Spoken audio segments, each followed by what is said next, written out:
Hello students, स्वागत है आप सभी का हमारे इस चैनल डे नाइट स्टडी में। बच्चों, आज का जो टॉपिक है वो आपको ये ऑर्गेनल देख के समझ में आ ही गया होगा कि आज हम बात करने वाले हैं माइटोकॉन्ड्रिया की। माइटोकॉन्ड्रिया क्या है, काम कैसे करता है, कितने इसके अलग अलग हिस्से हैं जो कि इस माइटोकॉन्ड्रिया में पाए जाते हैं, और साथ में एक और टॉपिक जानेंगे इन्हीं से रिलेटेड है, ऑक्सीडेटिव फॉस्फोराइलेशन क्या होता है। लास्ट क्लास में हमने साइटोस्केलेटन और उसके टाइप्स के बारे में जाना था। आज के इस क्लास में हम जानेंगे माइटोकॉन्ड्रिया होता क्या है और ये काम क्या करता है। उसके आने वाले क्लासेस में फिर हम ऑक्सीडेटिव फॉस्फोराइलेशन के बारे में भी जानेंगे। आज जानते हैं कि माइटोकॉन्ड्रिया आखिर है क्या।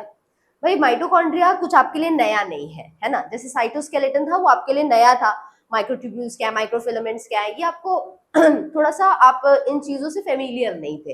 लेकिन जब हम बात करते हैं माइटोकॉन्ड्रिया की तो ये आप क्लास 9 से पढ़ते आ रहे हैं भाई, है ना। कुछ नया नहीं है, इतना तो सभी को याद होगा कि हाँ, mitochondria is called power house of cell. इतना तो सभी को याद होगा जितने भी ये वीडियो देख रहे होंगे, है ना। अग्री कर रहे हैं इस बात से, है ना। तो उसी तरह से यहाँ पे बच्चों इनके बारे में जानना थोड़ा आसान हो जाएगा क्योंकि ऑलरेडी आपने इसके बारे में पढ़ा होगा। और अगर नहीं भी पढ़ा है, बाय चांस ऐसा है कि आपने नहीं पढ़ा एकदम भी, तो भी आप यहाँ पे मेरे वीडियो के थ्रू जान जाएंगे कि क्या है ये और कैसे काम करता है। तो एंड तक वीडियो को जरूर देखिएगा। शुरुआत करते हैं सबसे पहले हम लोग इंट्रोडक्शन से। डेफिनेशन क्या कहती है भाई माइटोकॉन्ड्रिया की। तो माइटोकॉन्ड्रिया कुछ माइक्रोस्कोप में आपको कुछ इस तरह से दिखेगा। भले ही डायग्राम आपको कुछ ऐसा दिखता है ना, लेकिन अगर आप जब एक माइक्रोस्कोप में देखने जाएंगे तो ये माइटोकॉन्ड्रिया आपको कुछ इस तरह का दिखता है। ठीक है। अब यहाँ पे अगर माइटोकॉन्ड्रिया के थोड़ा डेफिनेशन की बात करें तो ये एक ऐसा भाई सेल के साइटोप्लाज्म में पाया जाने वाला ऐसा ऑर्गेनल है जो कि पावर हाउस कहलाता है। क्यों कहलाता है भाई? क्योंकि ये किसी भी सेल को एनर्जी देता है। एनर्जी हमें क्यों चाहिए? एनर्जी हमें चाहिए कोई भी एक्टिविटी करने के लिए, कोई भी हमें काम करना उसके लिए एनर्जी चाहिए। बिना एनर्जी के हम कोई भी एक्टिविटी कर ही नहीं सकते। बिल्कुल उसी तरह अगर इस सेल को काम करना है तो भाई सेल को काम करने के लिए यहाँ पे इसके बाकी पार्ट्स को एनर्जी मिलनी चाहिए।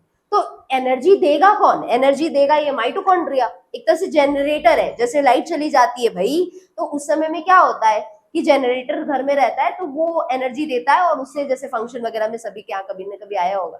तो जनरेटर क्या कर रहा है? एक तरह से एनर्जी दे रहा है ताकि घर भर की जो भी लाइट है, फैन है, वो सब चल सके। तो बिल्कुल उसी तरह अगर किसी भी एक सेल को काम करना है तो उसको एनर्जी चाहिए, और वो एनर्जी देने का काम माइटोकॉन्ड्रिया करने वाला है। इसीलिए इसे पावर हाउस ऑफ सेल कहा जाता है। थोड़ा सा यहाँ पे इसकी डेफिनेशन या इंट्रोडक्शन की बात करें तो माइटोकॉन्ड्रिया बैक्टीरियल साइज के ऑर्गेनल है। समझ रहे हैं? मतलब बैक्टीरिया जितना छोटा है उतने छोटे ये माइटोकॉन्ड्रिया और जैसे ऑर्गेनल होते हैं, इतने छोटे होते हैं। बैक्टीरिया तो कभी हम खुली आंखों से देख नहीं सकते। बिल्कुल उतने ही छोटे छोटे माइटोकॉन्ड्रिया भी एक सेल के अंदर पाए जाते हैं। ठीक है।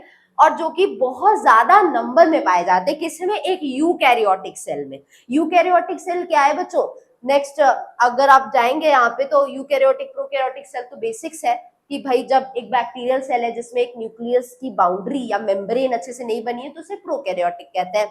वही अगर न्यूक्लियर, क्योंकि कैरियो का मतलब न्यूक्लियस होता है, तो न्यूक्लियस की अगर बाउंड्री अच्छे से बनी है तो उसको यूकैरियोटिक सेल कहते हैं। अब उस यूकैरियोटिक सेल में प्लांट सेल और एनिमल सेल दोनों आते हैं।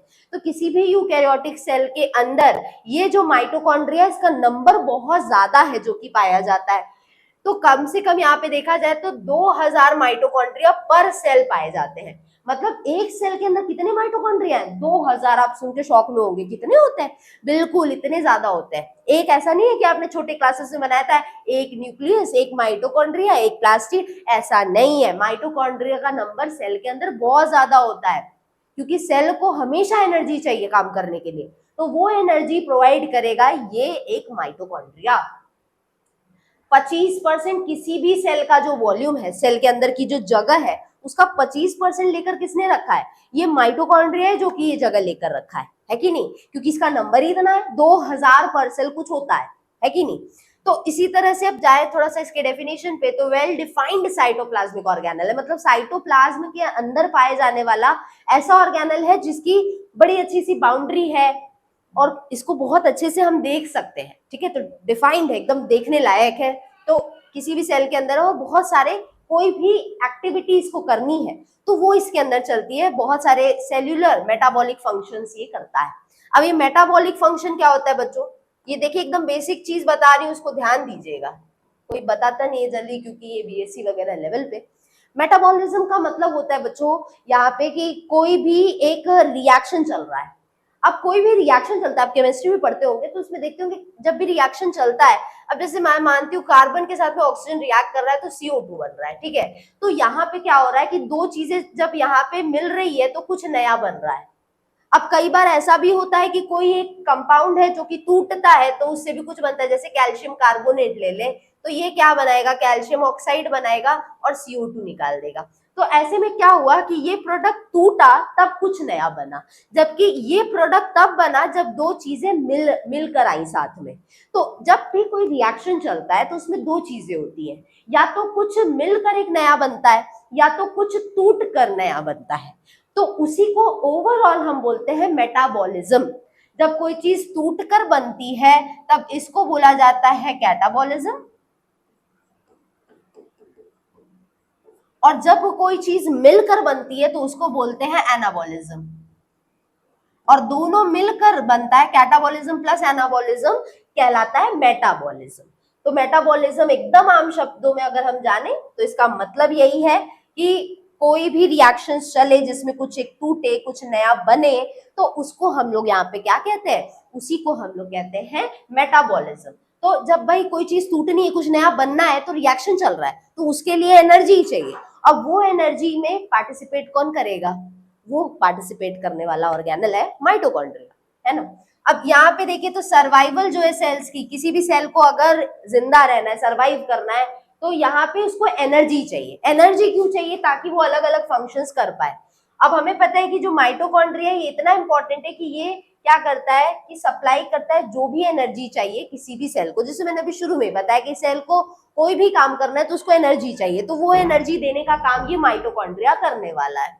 और ये एनर्जी कहाँ से ऑब्टेन करेगा, अब भाई ये भी तो डिपेंड करता है, क्वेश्चन मार्क उठता है कि माइटोकॉन्ड्रिया के पास एनर्जी कहाँ से आई। जो उसने एनर्जी दी बाकी सेल को, सेल के अंदर जितने ऑर्गेनल थे बाकियों को दिया, तो उसके पास खुद के पास एनर्जी कैसे आई। तो वो एनर्जी इसको तब मिलती है जब ये किसी भी सबस्ट्रेट को ऑक्सीडाइज करता है, ठीक है। As they obtain this energy by oxidizing, oxidize करते हैं सबस्ट्रेट को। ऑक्सीडाइज करने का मतलब किसी भी चीज को ऑक्सीजन देना। तो ऑक्सीजन देंगे तो कोई भी चीज टूटने लायक होती है। जैसे अभी हमने रिएक्शन लिखा C+O2 CO2, तो ये क्या हुआ कि ये इसको टूटने के लिए ऑक्सीजन की जरूरत हमें पड़ती है ना। अगर हम यहाँ पे किसी चीज को हमें जलाना है, जैसे कागज जलाना है, तो कागज जलाना है, अगर वहां ऑक्सीजन ना रहे तो वो कागज जलेगा, नहीं जलेगा। तो इसका मतलब ऑक्सीजन जब दी जाती है तो कोई भी चीज टूटती है। तो इसीलिए कहीं ना कहीं ये कह सकते हैं कि ये एनर्जी इन्हें तब मिलती है जब ये किसी भी सब्सटेंस को ऑक्सीडाइज करते हैं, उसको ऑक्सीजन देने की कोशिश करते हैं, और ये प्रोसेस होती है क्रेब्स साइकिल।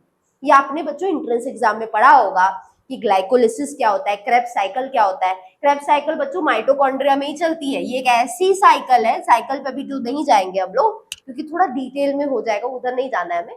आगे ऑक्सीडेटिव फॉस्फोरिलेशन पढ़ाऊंगी तो उसमें बताऊंगी इसके बारे में, उसमें जिक्र है इसका।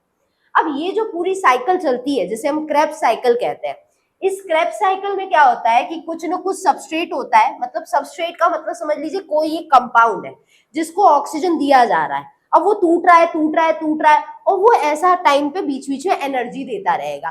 तो ये साइकिल ऐसी चलती है जिसमें बीच बीच में यहाँ पे NADH, FADH, GTP ये सब निकलता है। अब आप सोचेंगे ये सब मैम क्या बोल रही है, तो बच्चों यही सब टूटकर ATP देता है ना।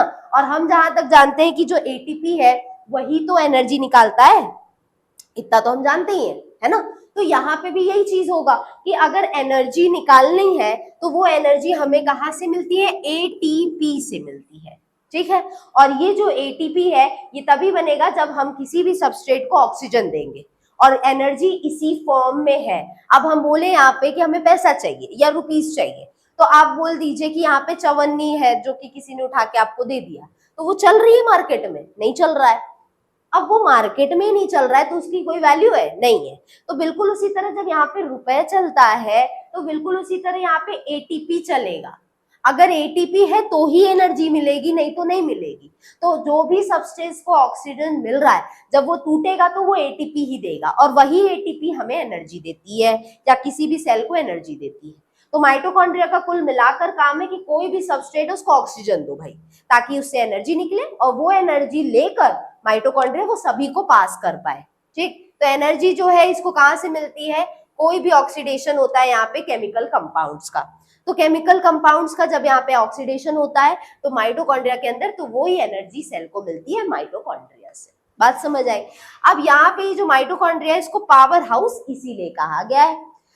जितने भी यूकैरियोटिक सेल हैं माइटोकॉन्ड्रिया के अंदर, ठीक है, उनके पास यहाँ पे बहुत सारे यूकैरियोटिक सेल हैं जिनके पास माइटोकॉन्ड्रिया होता है, बट ऐसे कुछ ऑर्गेनल हमारी भी बॉडी में जिनके पास माइटोकॉन्ड्रिया नहीं होता बच्चों।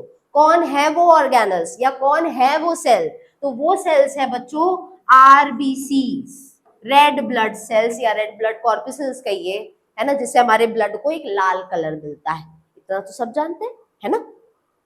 अब ये जो रेड आरबीसीज होते हैं, रेड ब्लड सेल्स होते हैं, इनके अंदर माइटोकॉन्ड्रिया नहीं होता है, ना तो इनके अंदर न्यूक्लियस होता है। क्यों नहीं होता है, सोचने वाली बात है। तो ये क्वेश्चन उठता है भाई कि आरबीसीज के अंदर क्यों नहीं होता है ये चीज, क्योंकि देखिए आरबीसी का काम होता है हमारे बॉडी में ऑक्सीजन पहुंचाना, है कि नहीं। अब यहाँ पे सपोज करिए कि ये इसका पूरा एरिया, इस पे ऑक्सीजन चिपका हुआ है,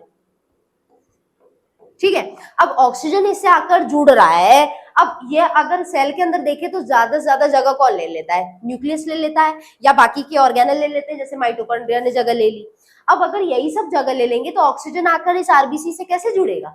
इसीलिए आरबीसी जैसे जैसे मेच्योर होते हैं, आगे बढ़ते हैं ये सेल, तो वैसे वैसे इनके अंदर सारे ऑर्गेनल गायब होने लगते हैं। जैसे इनके अंदर ना तो माइटोकॉन्ड्रिया होता है, ना तो इनके अंदर न्यूक्लियस होता है। ये बहुत बड़ा रीजन है कि न्यूक्लियस हमारे बॉडी में, लिविंग बॉडी में, लेकिन इसके आरबीसी हमारे बॉडी में, लेकिन इसके पास न्यूक्लियस नहीं होता है, ठीक है।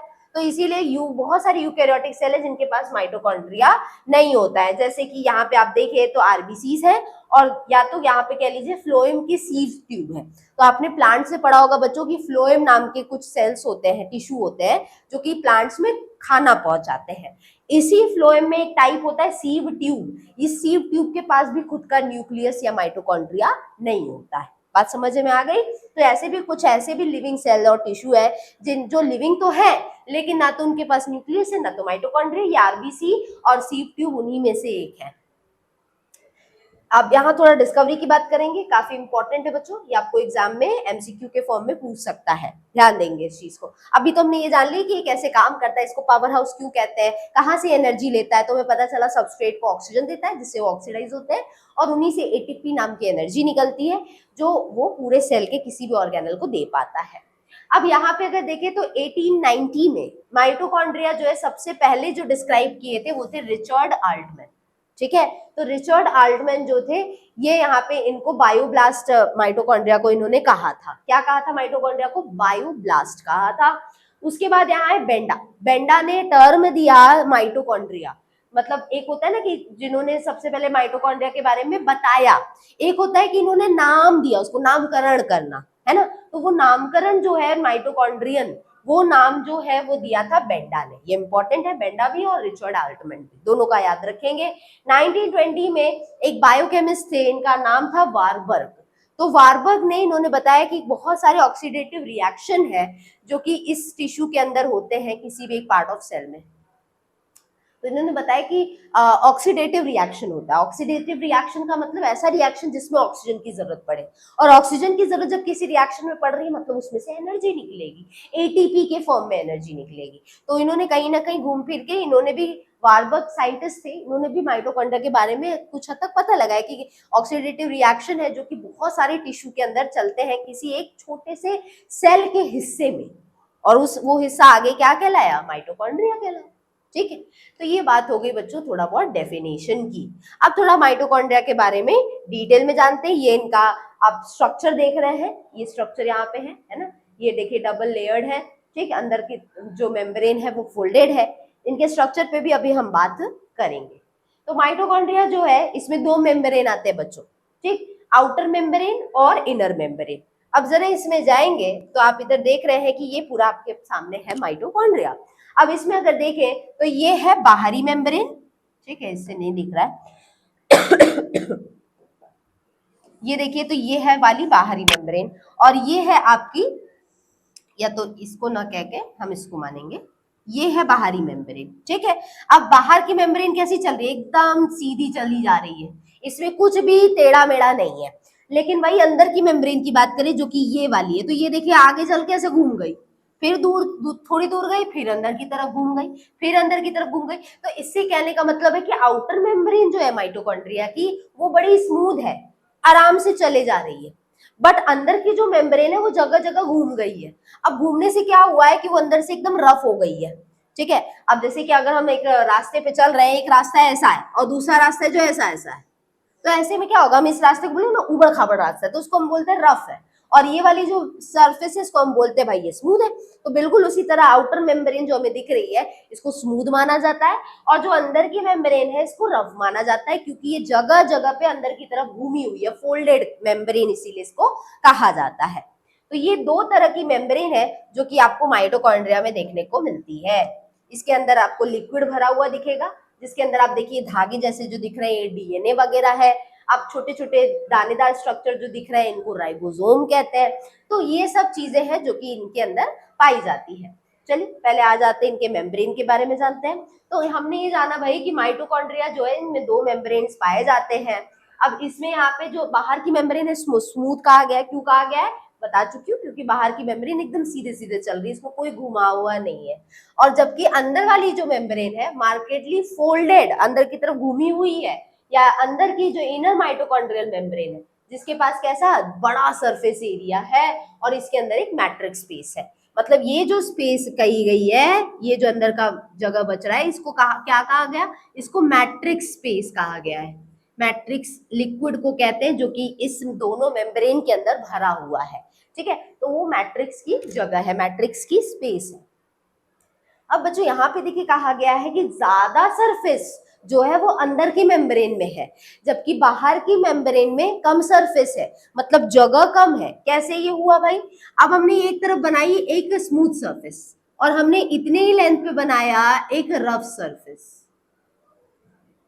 ठीक, अब देखिए सपोज करिए ये रस्सी रखी हुई है, तो एक रस्सी है तो सीधी है तो इसकी लेंथ इतनी ही होगी, इसकी लंबाई इतनी होगी। लेकिन ये जो रस्सी घूम घूम के रखी है इसको अगर हम खोल के ऐसे सीधा करें तो इसकी लंबाई तो और ज्यादा हो जाएगी। तो इसीलिए कहा गया है कि जो अंदर की मेम्ब्रेन जगह जगह पे घूमी हुई है ना, इसके वजह से इसका सरफेस एरिया बहुत ज्यादा है, जबकि बाहर वाली मेम्ब्रेन का सरफेस एरिया कम है। ये बात यहाँ पे कही गई है, इसीलिए कहा गया कि लार्ज सरफेस एरिया जिसके अंदर मैट्रिक्स भरा है वो है अंदर की मेम्ब्रेन, इनर मेम्ब्रेन। अब यहाँ पे जो फोल्ड्स है, जो अंदर की तरफ ये आपको घुमा हुआ स्ट्रक्चर दिख रहा है, इसको नाम दिया गया क्रिस्टा। क्या कहा गया, क्रिस्टा, या क्रिस्टी भी बोला जाता है। तो क्रिस्टा इसको कहा गया, जो अंदर की फोल्डेड मेम्ब्रेन है इसको बोला गया। तो ट्यूब इसको बोला गया, यहाँ पे ट्यूब्यूल्स, इसको यहाँ पे क्रिस्टा कहा गया, और जो ट्यूब लाइक थे यहाँ पे उनको ट्यूब्यूल्स बोला गया। ठीक है, तो ये जो अंदर की मेम्ब्रेन स्पेस है, इंटर मेम्ब्रेन स्पेस, ये कहाँ पे है, इनर और आउटर मेम्ब्रेन के बीच में है। अब ये देखेंगे तो ये कहाँ दिख रही है भाई, इंटर मेम्ब्रेन स्पेस कहाँ है, तो जरा इस डायग्राम पे जाइए तो देखेंगे आप कि ये है बाहरी मेम्ब्रेन, ये है अंदर की मेम्ब्रेन। अब क्या दोनों के बीच में आपको ये जगह नहीं दिख रही, ये देखिए ये जगह भी तो बच रही है।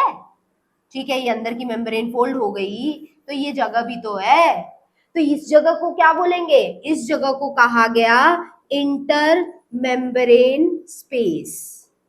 तो बच्चों अभी तक हमें दो तीन चीजें पता चली, एक तो आउटर मेम्ब्रेन, ठीक, एक हुई इनर मेम्ब्रेन जो कि स्मूथ रफ है, जिसको हम लोग ने जहां जहां पे ये फोल्ड हुआ है इसको हमने बोल दिया क्रिस्टा।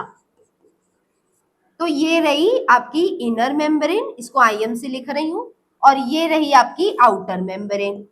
अब इन आउटर और इनर के बीच की जो ये जगह बची इसको क्या कहा गया, इंटर मेम्ब्रेन स्पेस कहा गया। तो ये जगह जो थी वो दोनों मेम्ब्रेन के बीच में आपको यहाँ पे देखने को मिली। तो बच्चों इस तरह से हम देख रहे हैं कि यहाँ पे दोनों के बीच में जगह भी है। तो यहाँ पे स्पेस जो है वो इनर और आउटर मेम्ब्रेन के बीच में देखने को मिली। अब ये जो नंबर और शेप है माइटोकॉन्ड्रिया का, और साथ में ये जो नंबर है क्रिस्टा का, ये अलग अलग सेल में अलग अलग टाइप का पाया गया है। क्या क्या, नंबर और शेप ऑफ माइटोकॉन्ड्रिया, मतलब किस तरह का शेप है माइटोकॉन्ड्रिया का, कितने नंबर में ये पाए जा रहे हैं, और इनमें क्रिस्टा कितना है, वो हर एक सेल में अलग अलग देखने को मिला। सबसे ज्यादा जो यहाँ पे इंपॉर्टेंट है बच्चों वो है नंबर और नंबर ऑफ क्रिस्टा। नंबर बच्चों अगर मैं कहूं कि किसी एक सेल के अंदर नंबर ऑफ माइटोकॉन्ड्रिया ज्यादा है, तो उसे पता चलता है कि उस सेल को पावर की ज्यादा चाहिए जरूरत, उसको एनर्जी की ज्यादा जरूरत है। तो ऐसे में क्या होगा कि उस सेल के अंदर माइटोकॉन्ड्रिया का नंबर जो है वो ज्यादा पाया जाएगा। वही ऐसा कोई सेल है, अब जैसे बात करते हैं हमारे बॉडी में पाए जाने वाले ऑर्गन की, तो हम यहाँ पे काम देखते हैं कि 24 घंटे जो लगातार बिना थके काम करता है वो है हमारा दिल, हमारा हार्ट। तो हमारे हार्ट के जो मसल्स है उसमें भी तो सेल और टिश्यू है, तो वो किससे मिलकर बने, उनमें भी तो माइटोकॉन्ड्रिया होगा। तो ये पाया जाएगा कि जो हार्ट के मसल्स है उसमें जो माइटोकॉन्ड्रिया है उसका नंबर बहुत ज्यादा होगा, क्योंकि हार्ट हमारा, जो दिल है हमारा, वो कंटिन्यूसली काम कर रहा है, तो उसको हमेशा एनर्जी चाहिए, तो उसमें माइटोकॉन्ड्रिया का जो नंबर है वो बहुत ज्यादा रहेगा, वही बाकी में कम रहेगा उनके कंपैरिजन में। तो ये यही कहा गया है कि ये सेल टू सेल टाइप में ये अलग अलग हो सकता है, चाहे वो माइटोकॉन्ड्रिया का नंबर हो, चाहे वो उनका शेप हो। शेप भी आप देखेंगे तो प्लांट सेल और एनिमल सेल का माइटोकॉन्ड्रिया का स्ट्रक्चर जो है वो अलग अलग होता है। अब जैसे यहाँ पे आपको गोल गोल दिख रहा है, कुछ में ऐसा होता है, अंदर की मेम्ब्रेन ऐसी प्लेट जैसी होती है, तो जो है शेप, ये अंदर की मेम्ब्रेन है, ये आउटर मेम्ब्रेन है। तो ये अंदर की मेम्ब्रेन देखिए, अभी हम यहाँ जो पढ़ रहे हैं ऐसे फोल्डेड है जगह जगह पे, है ना, लेकिन यहाँ पे क्या हो रहा है कि कुछ सेल में ऐसा भी होता है कि ये प्लेट जैसे हो जाते हैं, ऐसे ट्यूब जैसे नहीं रहेंगे, क्रिस्टा जो है, ठीक है, तो वो शेप भी चेंज होता है। अब बात करते हैं नंबर ऑफ क्रिस्टा की, तो नंबर ऑफ क्रिस्टा से भी मैटर है बच्चों, कैसे मैटर है। अब जैसे मैं कहूँ कि एक माइटोकॉन्ड्रिया जिसमें नंबर ऑफ क्रिस्टा जो थे वो 3 थे, दूसरा माइटोकॉन्ड्रिया जिसमें नंबर ऑफ क्रिस्टा जो थे वो 5 थे। अब आपको अगर पता हो, नहीं भी पता हो तो बता दे रही हूँ कि जो माइटोकॉन्ड्रिया का अंदर वाला हिस्सा है क्रिस्टा, इसमें ऐसे स्ट्रक्चर पाए जाते हैं जिसके अंदर एटीपी बनता है, ठीक। अब एटीपी बनने की जगह ये है, अब ये जगह ही हमने किसी सेल में बढ़ा दी तो एटीपी वहां ऑटोमेटिकली ज्यादा बनेगा। तो इसीलिए हम कह सकते हैं कि नंबर ऑफ क्रिस्टा अगर ज्यादा है तो एटीपी भी ज्यादा बनेगा, और अगर नंबर ऑफ क्रिस्टा कम है तो एटीपी भी कम बनेगा। तो ये चीज यहाँ से क्लियर होती है ना, वही यहाँ पे कहा गया है।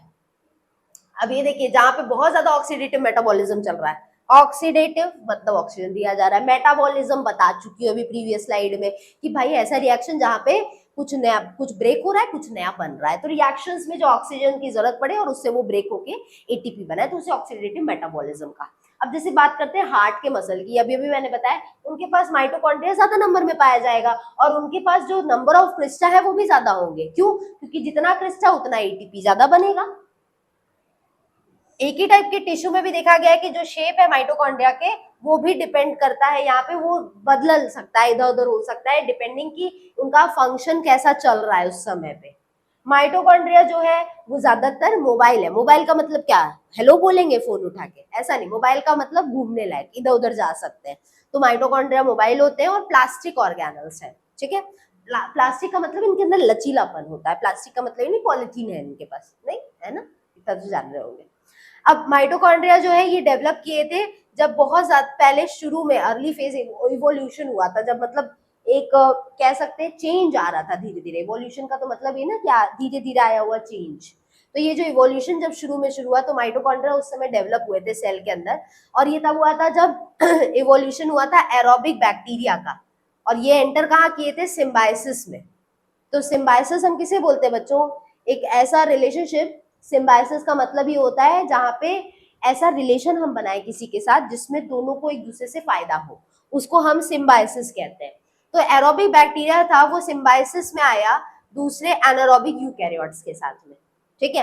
तो एरोबिक बैक्टीरिया है मतलब ये ऐसा बैक्टीरिया है जो यहाँ पे जिसके अंदर रेस्पिरेशन जो है वो ऑक्सीजन के मात्रा में, ऑक्सीजन पर्याप्त मात्रा में जब रहे तब ये प्रोसेस चलती है, तो उन बैक्टीरिया को एरोबिक बैक्टीरिया कहा गया। अब ये एरोबिक बैक्टीरिया कहीं ना कहीं कुछ एनारोबिक यूकैरियोट्स के साथ में जो कि प्रीमेबल थे उनके साथ में ये रहे, और ऐसे रहे कि जिसमें दोनों को एक दूसरे से फायदा हुआ, तब जाके उनकी बॉडी में माइटोकॉन्ड्रिया डेवलप होना शुरू हुआ।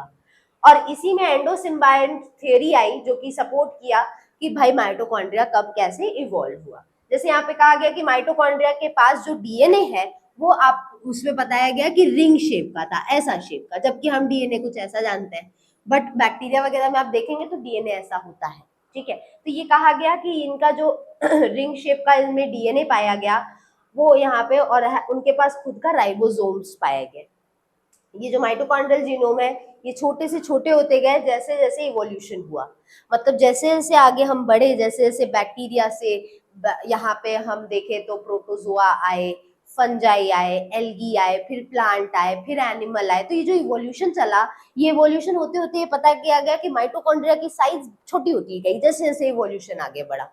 अब यहाँ पे देखा जाए तो ह्यूमंस में अगर यहाँ पे तो देखेंगे तो जो भी माइटोकॉन्ड्रिया है उसमें 16,000 कुछ यहाँ पे बेस पेयर्स आपको मिलेंगे माइटोकॉन्ड्रिया के अंदर, जो कि यहाँ पे करता क्या है, 2 rRNA को कोड करता है और 22 tRNA को कोड करता है और 13 प्रोटीन्स बनाने में मदद करता है।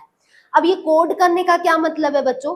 कोड करने का मतलब है कि ये इनसे प्रोटीन बनाने की कोशिश करना, ठीक। और ये माइटोकॉन्ड्रिया क्यों कर रहा है भाई, क्वेश्चन ये उठता है। तो माइटोकॉन्ड्रिया के बाद क्या है ना बच्चों, इसका जो ये मैट्रिक्स है अंदर भरा हुआ, इसके अंदर इसका खुद का डीएनए, खुद का राइबोसोम होता है। और हमें ये पता रहना चाहिए कि जो जहां पे राइबोसोम है वहां पे प्रोटीन बनना श्योर है। आपके लिए क्वेश्चन है बच्चों, मुझे आप ये वीडियो देखने के बाद कमेंट करके जरूर बताएंगे कि जो माइटोकॉन्ड्रिया है उनमें किस टाइप का राइबोसोम पाया जाता है, क्योंकि राइबोसोम बच्चों 2 तरह के होते हैं। क्या क्या है वो 2 तरह के? एक होता है 70S टाइप और एक होता है 80S टाइप। आप जानते हैं कि प्रोकैरियोट्स में 70S टाइप का राइबोसोम होता है और यूकैरियोट में 80S टाइप का होता है। लेकिन यहाँ पे क्वेश्चन ये है कि जो माइटोकॉन्ड्रिया है, चाहे वो प्रोकैरियोटिक सेल का हो या यूकैरियोटिक सेल का हो, वो मैटर नहीं कर रहा है। मेरा क्वेश्चन ये है कि माइटोकॉन्ड्रिया में किस टाइप का राइबोसोम होता है, 70S की 80S की, मुझे कमेंट करके आप बताना है आपको, ये आपकी जिम्मेदारी है। बाकी रही बात इसके आंसर की, तो ये मैं आपको नेक्स्ट क्लास में दे दूंगी। तो ह्यूमंस में इतने देख रहे हैं, इतने सारे इसमें बेस पेयर्स पाए जा रहे हैं क्योंकि इनके अंदर खुद का डीएनए है, तो डीएनए है तो बेस पेयर तो होगा। एडेनिन, थाइमिन, ग्वानिन, साइटोसिन, ये सब बेस पेयर है। तो ये आपने पढ़ा है ना एंट्रेंस एग्जाम में, डीएनए आरएनए जब पढ़ा होगा, जो कि आगे चल के जब भाई इनके पास डीएनए, इनके पास राइबोसोम है, तो ये प्रोटीन तो बनाएंगे ही। तो ये आगे आरआरएनए बनाते हैं, 22 तरह के टीआरएनए भी बनाते हैं और 13 तरह के प्रोटीन्स भी बनाते हैं ये। तो इतना काम इनका, इतना कॉन्ट्रीब्यूशन इनका, इतना योगदान है किसी भी सेल के अंदर, है ना। सिर्फ एनर्जी देने के अलावा भी ये काम ये करते हैं। तो ये हमें यहाँ पे स्ट्रक्चर से पता चला बच्चों कि इनके पास आउटर और इनर मेम्ब्रेन है। इन दोनों मेम्ब्रेन के बीच में जो ये जगह दिख रही है आपको, इसको इंटर मेम्ब्रेन स्पेस कहते हैं। और ये जो अंदर की फोल्डेड मेम्ब्रेन है, इसको क्रिस्टा कहा गया है। और क्रिस्टा का नंबर ज्यादा होना, इसका मतलब है कि वहां पे ऑक्सीडेटिव मेटाबॉलिज्म, या तो वहां पे कह लीजिए एटीपी ज्यादा बन रहा है। और इन दोनों क्रिस्टा के अंदर ये जो लिक्विड है, इसको मैट्रिक्स कहा गया। और इस मैट्रिक्स के अंदर आपको यहाँ पे पता चला कि अलग अलग तरह के यहाँ पे खुद का डीएनए, माइटोकॉन्ड्रिया के पास खुद का राइबोसोम और खुद का डीएनए पाया जाता है। तो यहाँ देखा गया कि ओनली ये जो 13 तरह के प्रोटीन्स ये बना रहे हैं, ठीक है, ये प्रोड्यूस कहाँ होते हैं, माइटोकॉन्ड्रिया के अंदर बनते हैं। और ये आपके एक तरह से रेस्पिरेटरी चेन के कॉम्प्लेक्सेस हैं। रेस्पिरेटरी चेन कॉम्प्लेक्सेस क्या है बच्चों, इसमें ग्लाइकोलिसिस, क्रेब्स साइकिल, ये सब आता है, ठीक है। माइटोकॉन्ड्रिया जो है, एनवेलप जो है, मतलब उसकी जो दोनों मेम्ब्रेन है, इनके पास 2 मेम्ब्रेन है, ठीक है, जो कि सपोर्ट कर रहा है इनके एंडोसिम्बायंट थ्योरी को। मतलब ये बता रहे कि कैसे ये एरोबिक बैक्टीरिया से माइटोकॉन्ड्रिया बना और आगे चल के जब ये रिलेशनशिप में आए किसी एक दूसरे कह लीजिए कि यूकैरियोटिक बॉडी के साथ में, तो ये पता, उसी को कहा गया एंडोसिम्बायंट थ्योरी। इस थ्योरी को ये सपोर्ट करता है कि माइटोकॉन्ड्रिया के पास 2 तरह के एनवेलप यहाँ पे या 2 तरह के मेम्ब्रेन है। इनकी जो अंदर की मेम्ब्रेन है वो कहाँ से डिराइव हुई है, सिम्बायंट से, ठीक है। और यहाँ पे अगर देखा जाए कि it contains the unusual lipid, इनके पास यहाँ पे एक तरह का लिपिड है जो कि कहा गया है कार्डियोलिपिन, ये यहाँ पे पाया गया। आउटर हार्डली एनी कोलेस्ट्रॉल, ठीक है, तो कोलेस्ट्रॉल की मात्रा इनमें कम थी। अब अगर आप चाहें तो इन 2 पॉइंट्स को छोड़ भी सकते हैं। एंडोसिम्बायंट थ्योरी इतना भी नहीं पूछेगा, फिर भी मैंने थोड़ा सा इंट्रोडक्शन दे दिया कि भाई एंडोसिम्बायंट थ्योरी का क्वेश्चन पूछ दिया एमसीक्यू में कि किससे रिलेटेड था, तो आपको ये पता रहे कि भाई हाँ माइटोकॉन्ड्रिया से रिलेटेड था, उनके इवोल्यूशन को बता रहा था एंडोसिम्बायंट थ्योरी, है ना। इसलिए हल्का सा मैंने ये आप लोग के लिए पॉइंट्स डाल दिया था। माइटोकॉन्ड्रिया के जो दोनों मेम्ब्रेन है उनके पास प्रोटीन्स की मात्रा बहुत ज्यादा पाई जाती है, बहुत रिच होते हैं प्रोटीन्स पे। पोरेंस इनके आउटर मेम्ब्रेन में पाए जाते हैं। पोरेन मतलब छेद बच्चों, आउटर मेम्ब्रेन में इनके पास पोरेंस है यहाँ पे, ठीक है, प्रोटीनिशियस मेम्ब्रेन है। कि आउटर मेम्ब्रेन में जो जिससे क्या होता है, ये अलाउ करते हैं कुछ मॉलिक्यूल को अंदर आने जाने के लिए, बाहर मतलब एक्सचेंज करने में मदद करते हैं साइटोप्लाज्म और इंटरमेम्ब्रेन स्पेस में। तो ये कहा जा रहा है कि जैसे कि मैं ये कहूँ, ये आउटर मेम्ब्रेन है, ये है इनर मेम्ब्रेन। अब कहा जा रहा है कि आउटर मेम्ब्रेन पे जगह जगह पे छोटे छोटे पोर्स हैं, इनको मैंने लाइन से दिखा दिया। तो इन में यहाँ से क्या हो रहा है कि जो भी मटेरियल अंदर जा सकता है या बाहर आ सकता है, वो एक्सचेंज जो है वो कहाँ से चलेगा, इस पोर्स की मदद से ही होगा, हर जगह नहीं होगा। ठीक है, यहाँ पे जहाँ पे कह लीजिए कि अगर मैं यहाँ पे गैप छोड़ दूं, ठीक है, ये जगह जगह पे, तो ये जो गैप है, इन्हीं से मटेरियल जो है वो अंदर या बाहर, देखिए ऐसे आएगा जाएगा, है ना, इस तरह से ये अंदर बाहर आते जाते रहेंगे और इंटरमेम्ब्रेन स्पेस को क्रॉस करेंगे। ठीक है, एंड द इंटरमेम्ब्रेन स्पेस। अब यहाँ पे जो इनर माइटोकॉन्ड्रियल मेम्ब्रेन है, ये कंप्लीटली इम्परमिएबल है। इम्परमिएबल का मतलब होता है ये कोई भी सब्सटेंस अंदर बाहर नहीं आने जाने देगा। बाहर की मेम्ब्रेन देखिए परमिट कर रही है, परमिट करना मतलब अलाउ करना, ये कुछ सब्सटेंस को अंदर बाहर आने जाने दे रही है, लेकिन जो अंदर की मेम्ब्रेन है वो कोई भी चीज को अंदर बाहर आने जाने नहीं देगी। तो अंदर की मेम्ब्रेन पूरी तरह से इम्परमिएबल है। ठीक है, यहाँ पे ये है कि O2 गैसेस जा सकते हैं, जैसे O2 CO2 या वाटर भी जा सकता है, बट उसके अलावा और कुछ भी अंदर बाहर इस मेम्ब्रेन के अंदर नहीं जा सकता। बहुत सारे ट्रांसपोर्टर्स हैं जो कि इनर मेम्ब्रेन में पाए जाते हैं, जो कि यहाँ पे इंपॉर्टेंट है। ठीक है, तो मतलब यहाँ पे कहा जाए तो अंदर की जो मेम्ब्रेन है, यहाँ पे अलग अलग ट्रांसपोर्टर्स हैं जो कि पाए जाते हैं। ट्रांसपोर्टर का मतलब है भाई कि ये किसी भी चीज को एक जगह से दूसरी जगह जाने में मदद करेंगे, और इनका पूरा रिलेशन ईटीएस सिस्टम से बच्चों, इलेक्ट्रॉन ट्रांसपोर्ट सिस्टम। ठीक है, इनके बारे में जिक्र हम करेंगे ऑक्सीडेटिव फॉस्फोराइलेशन जब पढ़ेंगे, अभी घबराएंगे नहीं, अभी क्योंकि इंट्रोडक्शन की मैं बात कर रही हूँ, अभी पहले बेसिक समझ लीजिए, वो समझ जाएंगे तो मैं एडवांस लेवल पे जाऊंगी कि कैसे आपको आगे का क्या पढ़ना है। ईटीएस सिस्टम आपने एंट्रेंस एग्जाम में पढ़ा होगा बच्चों, है ना, अलग अलग तरह के आपने पढ़ा होगा, कॉम्प्लेक्सेस पाए जाते हैं, है ना, कॉम्प्लेक्स 1 2 3 4 5, तो उस तरह से यहाँ पे भी रहते हैं। अब ये जो अंदर की मेम्ब्रेन है, ये बहुत सारे रेस्पिरेटरी चेन कॉम्प्लेक्स को भी ट्रांसपोर्ट करती है। एटीपी सिंथेज नाम का एंजाइम पाया जाता है बच्चों, इसी एंजाइम की वजह से एटीपी बनेगा। एंजाइम का नाम क्या है, इसको नोट कर लीजिए, एटीपी सिंथेज, या तो एटीपी सिंथेटेज भी इसको बोलते हैं। और बहुत सारे अलग अलग तरह के भी एंजाइम्स इसमें पाए जाते हैं। मैट्रिक्स जो है ये भी बहुत ज्यादा रिच होता है एंजाइम से। मैट्रिक्स मतलब हम समझ गए ना कि भाई दोनों मेम्ब्रेन के अंदर की जो जगह बच रही है उसको हमने क्या कहा है, उसी को हमने मैट्रिक्स कहा है। तो इस मैट्रिक्स में भी बहुत सारे एंजाइम्स हैं जो कि पाए जाते हैं, क्योंकि ऐसे ही नहीं होता, एटीपी ऐसे ही नहीं बन जाता, ऐसी नहीं पूरी प्रोसेस है। आपको इसके डीप में जाना है अब कि समझना है कैसे ये पूरी प्रोसेस होती है। तो इसमें बहुत सारे कॉम्प्लेक्सेस हैं जो काम करते हैं, बहुत सारे सिस्टम्स हैं जो कि इसके अंदर रहते हैं, बहुत सारे एंजाइम्स हैं जो काम करते हैं, वो सब आपको इसमें पढ़ना है। ठीक है, NADH डिहाइड्रोजिनेज, FEDH2, ये सब बहुत सारे एंजाइम्स इसमें पाए जाते हैं जो आपको एक एक करके पढ़ने रहेंगे आगे। अभी तो फिलहाल हम इनके स्ट्रक्चर को अच्छे से समझ लें। तो बच्चों ये स्ट्रक्चर इधर मैंने वापस दिया है। आई थिंक अब ये क्लियर हो गया होगा कि ये है भाई बाहर की मेम्ब्रेन, अंदर की तरफ जो ये फोल्ड हुई है ये है इनर मेम्ब्रेन, दोनों के बीच की जो ये जगह बच रही है इसको बोला जा रहा है इंटर मेम्ब्रेन स्पेस। इतनी चीज तो क्लियर हो गई। अंदर का जो लिक्विड है जो आपको यहाँ पे ग्रीन कलर में दिख रहा है, इसको कहा गया मैट्रिक्स। इस लिक्विड में, इस मैट्रिक्स में क्या क्या है, इसमें DNA है, जेनेटिक मटेरियल के धागे जैसा जो दिख रहा है। उसके अलावा जो गोल गोल दिख रहे हैं ये ग्रैन्यूल्स है, छोटे छोटे दरदरे हैं। ठीक है, कह सकते हैं पार्टिकल्स हैं छोटे छोटे। उसके अलावा जो ये अंदर की तरफ फोल्ड हुआ मेम्ब्रेन है, अंदर का मेम्ब्रेन, इसको क्या कहा गया, इसको क्रिस्टा कहा गया। उसके अलावा जो इसमें राइबोसोम्स है, क्योंकि राइबोसोम होगा जब DNA होगा तभी ना ये खुद से काम कर पाएगा, है ना, इसीलिए इसको माइटोकॉन्ड्रिया को सेमी ऑटोनॉमस ऑर्गेनल भी कहते हैं। याद रखिएगा क्या कहते हैं इसको, सेमी ऑटोनॉमस ऑर्गेनल। ठीक है, तो इसको सेमी ऑटोनॉमस ऑर्गेनल कहते हैं। सेमी मतलब आधा, ऑटोनॉमस मतलब जो खुद से वर्क करे।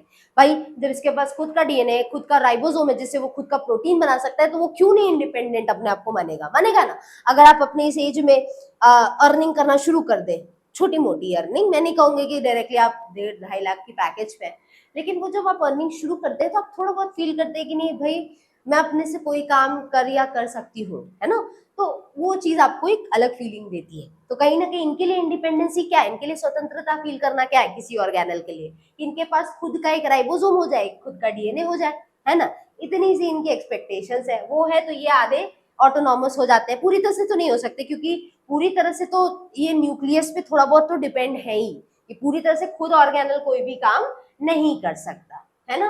तो इस तरह से बच्चों हमने यहाँ पे इनका ये जान लिया है किस तरह से वर्क करते हैं। नेक्स्ट क्लास में मैं यहाँ पे बात करूंगी बच्चों स्ट्रक्चर की, ठीक है, और स्ट्रक्चर के साथ हम लोग यहाँ पे इसके फंक्शंस भी जानेंगे। या तो आज मैं स्ट्रक्चर्स बता देती हूँ, फंक्शंस के बारे में हम नेक्स्ट क्लास में देखेंगे, ठीक है। तो स्ट्रक्चर में बता चुके बच्चों कितने कैसे शेप के हैं, रॉड शेप के हैं, ठीक है। किस में पाए जा रहे हैं, एनिमल प्लांट सेल दोनों में पाए जा रहे हैं। डबल मेम्ब्रेन ऑर्गेनल है, डबल मेम्ब्रेन थी ना, आउटर मेम्ब्रेन और इनर मेम्ब्रेन। अब यहाँ पे देखेंगे तो यहाँ पे फॉस्फोलिपिड और प्रोटीन्स के ये मेम्ब्रेन बने रहते हैं। अब कंपोनेंट्स की बात करें तो अब सबसे पहले है आउटर मेम्ब्रेन, उसके बाद आएगा इनर मेम्ब्रेन, उसके बाद हम आगे की भी चीजों के बारे में बात करेंगे। तो आउटर मेम्ब्रेन कैसी है बच्चों, स्मूथ है, पढ़ चुके हैं, इसीलिए अभी बता दे रही हूँ क्योंकि हम चीजों को डिस्कस कर लिए ना, है ना। तो ये चीजें हमने पढ़ ली है कि ये स्मूथ है और ये फॉस्फोलिपिड और प्रोटीन से मिलकर बनी, ये इंपॉर्टेंट है, याद रखिएगा कि बाहर की मेम्ब्रेन माइटोकॉन्ड्रिया की फॉस्फोलिपिड और प्रोटीन्स की बनी है। अब यहाँ देखिए तो इसके पास बहुत ज्यादा नंबर में स्पेशल तरह की प्रोटीन्स पाई जाती है, मैंने बताया ना प्रोटीन्स है, लेकिन पोर्स इनमें पाया जाता है। इन प्रोटीन्स की मदद से ही एंट्री एग्जिट कुछ चीजों की चलती है। तो इन प्रोटीन्स को क्या कहा गया, पोरेंस, बहुत इंपॉर्टेंट पॉइंट है, इसको याद रखिएगा। नेक्स्ट है कि पोरेंस जो है आर इंटीग्रल मेम्ब्रेन प्रोटीन, मतलब ये अंदर की मेम्ब्रेन में प्रोटीन पाए जाते हैं। इंटीग्रल मतलब अंदर के साइड में, जिससे किसी भी सब्सटेंस को आने जाने के लिए अलाउ करते हैं। 5000 डाल्टन या उससे कम का वेट अगर रहे किसी मॉलिक्यूल का तो उसको ये पास होने देते हैं। आउटर मेम्ब्रेन जो है परमिएबल है, मतलब अलाउ कर रहा है किसी भी चीज को आने जाने के लिए, जैसे न्यूट्रिएंट मॉलिक्यूल है, कुछ आयंस है, एनर्जी मॉलिक्यूल जैसे एटीपी वगैरह है, ठीक है, देखिए लिखा है एटीपी आईडीपी मॉलिक्यूल है, तो उन सबको जाने आने के लिए जाने देता है। इनर मेम्ब्रेन इसका उल्टा है, वो तो परमिएबल ही नहीं है, किसी भी चीज को अंदर बाहर नहीं जाने देगा, गैसेस को छोड़कर CO2 और O2 और वाटर छोड़कर किसी को भी नहीं जाने देगा। तो इनर मेम्ब्रेन की अब बात करें तो ये जो है ज्यादा कॉम्प्लेक्स है, ये फोल्डेड है, और जब फोल्डेड है तो उसको हमने क्या कहा है बच्चों, क्रिस्टा कहा है, पढ़ चुके हैं। ये जो फोल्डिंग है ये क्या कर रहा है, सरफेस एरिया बढ़ा रहा है, अंदर का ऑर्गेनल का सरफेस एरिया कैसे बढ़ा रहा है बता चुकी बच्चों, ये स्ट्रेट लाइन है, ये ऐसी है, तो इसको जब खींचेंगे तो ये लाइन और लंबी हो जाएगी, तो मतलब इसने एरिया ज्यादा बढ़ाया घुमा घुमा के अपने आप को, ठीक है। और ये क्यों बढ़ाया है अपने आप को, ताकि ये एटीपी प्रोडक्शन कर सके, है कि नहीं। तो ये क्रिस्टा और प्रोटीन जो इनर मेम्ब्रेन में ये एटीपी प्रोडक्शन को बढ़ाते हैं। बहुत सारे केमिकल रिएक्शंस इस इनर मेम्ब्रेन में माइटोकॉन्ड्रिया के होते हैं। आउटर मेम्ब्रेन की तुलना में इनर मेम्ब्रेन जो है वो परमिएबल नहीं है, स्ट्रिक्टली परमिएबल स्ट्रिक्टली परमिएबल लिख दिया है, ये इम्परमिएबल होगा, स्ट्रिक्टली इम्परमिएबल, ठीक है। ये बच्चों याद रखिएगा, ये स्ट्रिक्टली परमिएबल, स्ट्रिक्टली इम्परमिएबल मतलब अलाउ नहीं करेगा, कुछ ही सब्सटेंस को परमिएबल करेगा, जैसे ऑक्सीजन, एटीपी और ट्रांसफर वगैरह करना किसी भी मेटाबोलाइट्स को। मेटाबोलाइट समझ चुके हैं ना भाई, जो भी सब्सटेंस जो ऑक्सीडाइज हो रहा है वो मेटाबोलाइट्स के, तो मेटाबोलाइट्स आने जाने में गैसेस और वाटर जाने के अलावा ये इनर मेम्ब्रेन किसी भी चीज को अलाउ नहीं करेगा। कुछ और फंक्शंस बचे, कुछ और पार्ट्स। आउटर इनर मेम्ब्रेन की बात हो गई, तो दोनों मेम्ब्रेन के बीच की जो जगह रही उसे क्या कहा, इंटर मेम्ब्रेन स्पेस, है ना। अब इस मेम्ब्रेन स्पेस के बारे में जानते हैं, तो ये वो जगह है जो आउटर इनर मेम्ब्रेन के बीच में माइटोकॉन्ड्रिया के पढ़ चुके हैं। इनके पास वही कॉम्पोजिशन है जो कि एक सेल के साइटोप्लाज्म का होता है, तो भाई सेल के साइटोप्लाज्म जिससे से मिलकर बना है वही चीजें इस इंटर मेम्ब्रेन स्पेस में भी पाई जाएगी।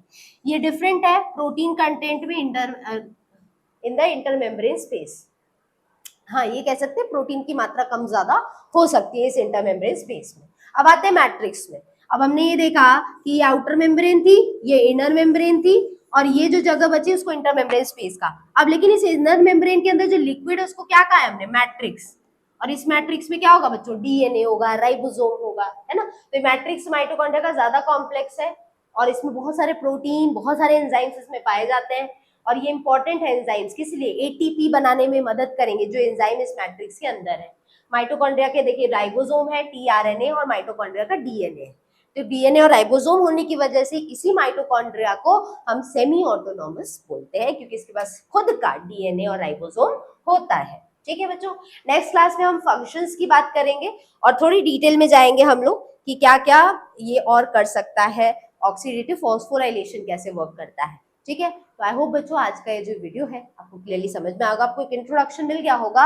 अभी सिर्फ शुरुआत है माइटोकॉन्ड्रिया की, अभी हमें बहुत सारी चीजें जो नहीं जाननी है। आई थिंक मैंने जो आज की वीडियो में बताया उसमें बहुत सारे लोगों को काफी चीजें पता भी होगी, है ना। तो अभी ऑक्सीडेटिव फॉस्फोराइलेशन पढ़ेंगे तो हम इसमें काफी इंटरेस्टिंग नई नई चीजों के बारे में जानेंगे।